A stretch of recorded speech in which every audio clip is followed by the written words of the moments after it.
Have you ever woken up to flashing lights outside your window and had no clue what was going on? That's exactly how my nightmare began, on what should have been a calm, uneventful Saturday morning. Instead of birds and coffee, I was met with 2 squad cars parked outside my freshly purchased home, engines idling and lights bouncing off every window pane. 2 officers stepped out and started up my walkway.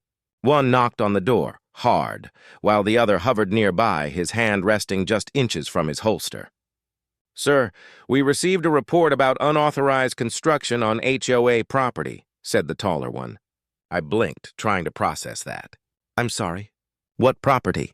They went on to explain they'd gotten a call from the local homeowners association. According to their report, I was building a deck without HOA approval and had been issued several warnings already.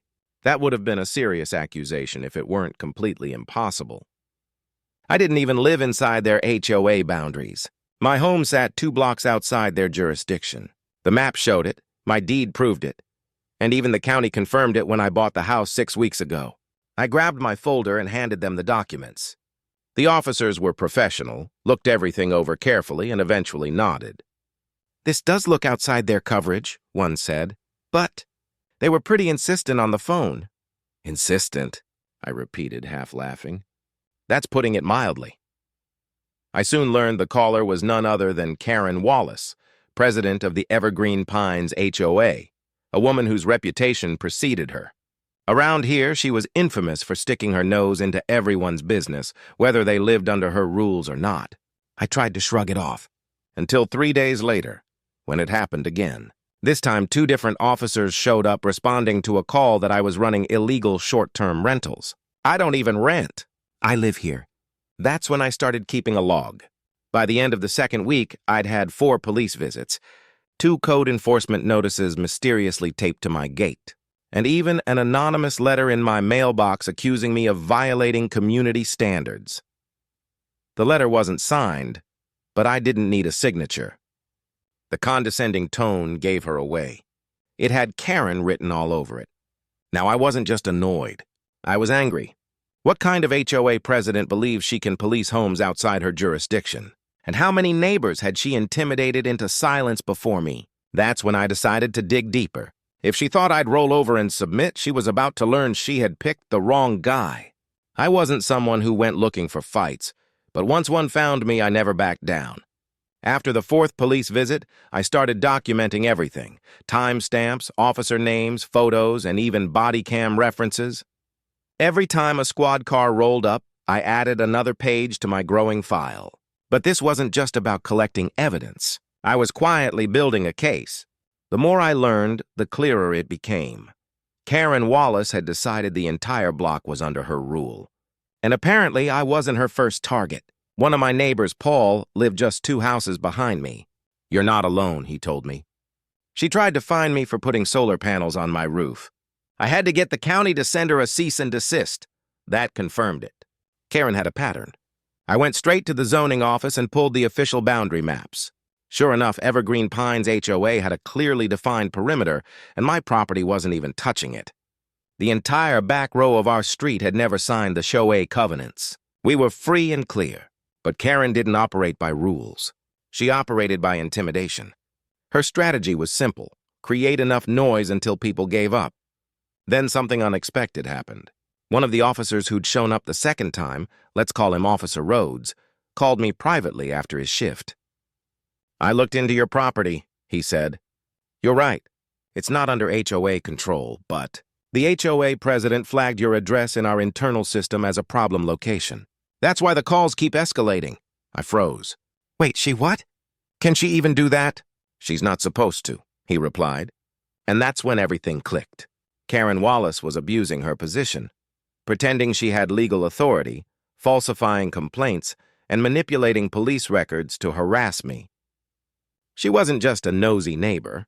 She was impersonating power. That's when I decided to bring in backup of my own.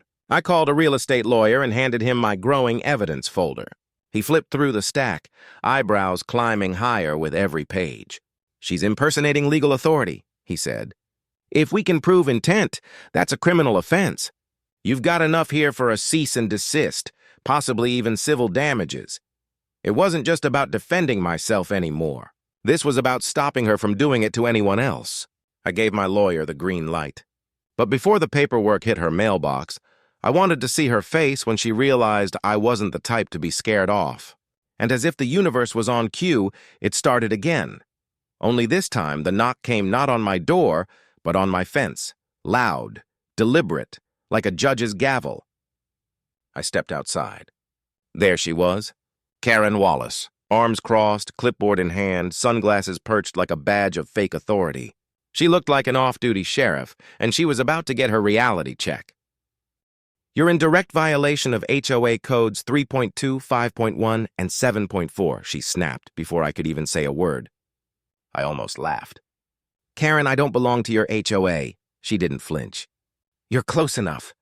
Your deck, your paint colors, your trash bins, everything you do affects our property values." I took a deep breath, holding my temper. "You filed 4 false police reports, sent anonymous letters, and even flagged my address in law enforcement systems. I'm filing charges." She smirked, the kind of smug grin that said she still believed she was untouchable. "Try it. Everything I've done is documented. I am the HOA. That was the last straw." I pulled out my phone and started recording. "You're trespassing, Karen. You're impersonating legal authority. And just so you know, my lawyer already has all of this." She scoffed and turned to leave, tossing one last line over her shoulder. This isn't over. Except it was, for her. Within 24 hours, my attorney filed an official cease and desist order against Karen Wallace and the Evergreen Pines HOA. At the same time, Officer Rhodes, the one who'd quietly helped me earlier, assisted me in filing a formal complaint with the Sheriff's Department for false reporting. That particular charge isn't a slap on the wrist in our state, it's a criminal offense. But the dominoes didn't stop there. Once the county zoning office got wind of what had been happening, my attorney looped them in. Turns out, Karen had pulled the same stunt before, sending bogus complaints about properties well outside her HOA's reach. It wasn't just me anymore. Enough was enough. The county opened a formal review into Evergreen Pines HOA's leadership practices. And before long, word spread through the community like wildfire. Then came the big showdown, the community meeting. Karen tried to keep it private, but there's no hiding a scandal like this. Dozens of residents showed up, some from inside the HOA, others like me who had endured her harassment. And I didn't come empty-handed. When I stood up to speak, I opened my folder and laid everything bare. I read each police report, every code violation notice, and even the transcripts of her phone calls. Then I played the video, the one where she said the words, "I am the HOA." The room exploded. A few people gasped, others exchanged horrified looks. And then a man in the back yelled, "She fined me for planting tomatoes!" By the end of that meeting, the board had seen enough. They voted, unanimously, to suspend Karen Wallace from her position as HOA president, pending a full investigation. They couldn't legally remove her yet, but they stripped her of all authority. Karen stormed out of the meeting, face red, muttering under her breath. But this time, her power was gone, and her problems were only beginning. Because the Sheriff's Department had now launched an official criminal investigation.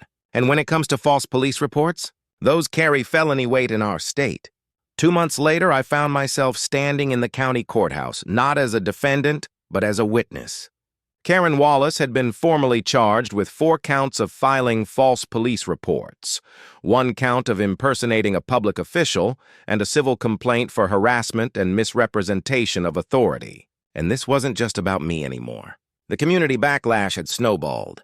At least 7 other neighbors filed their own statements with law enforcement, some HOA members, some not. But they all told similar stories: fines, threats, and intimidation from Karen's so-called leadership. One account hit me hardest. A Vietnam veteran down the street said she fined him for hanging an American flag too large outside his garage. That was the kind of power trip she'd been on. When Karen finally walked into the courtroom, she looked nothing like the clipboard queen who'd pounded on my fence. She was pale, nervous, her hair pinned tightly, eyes darting anywhere but toward me. The judge reviewed every piece of evidence: my deed, boundary maps proving my property lay outside HOA limits, letters, police call logs, and of course the video recording. Then Officer Rhodes took the stand. His calm, steady testimony sealed the deal. "Yes," he said. "The defendant flagged the plaintiff's address in our internal complaint system. That's not standard procedure. It was done under false pretenses." Karen's lawyer tried to spin it, said she was just a concerned citizen trying to protect her community. But the judge wasn't buying it. "Concerned citizens," the judge said firmly, "don't impersonate legal authority. They don't lie to law enforcement, and they certainly don't weaponize neighborhood organizations for personal vendettas. This court sees a clear pattern of targeted harassment. By the end of it, Karen Wallace was convicted on 2 misdemeanor counts, fined $5,000, placed on probation, and permanently removed from her HOA position. She was also banned from contacting me or any of the other victims ever again. But that wasn't even the most satisfying part. The Evergreen Pines HOA issued a public apology, admitting fault and pledging to restructure leadership. They promised to install an independent ethics board to prevent abuses of power in the future. Several board members even approached me afterward to thank me for standing up. I didn't need their thanks. I just wanted peace and a message sent loud and clear. Power doesn't give anyone the right to control others. These days, I finally have that peace. My deck is finished, painted it the color I wanted. There's a grill station in the corner, and no one's left another notice in weeks.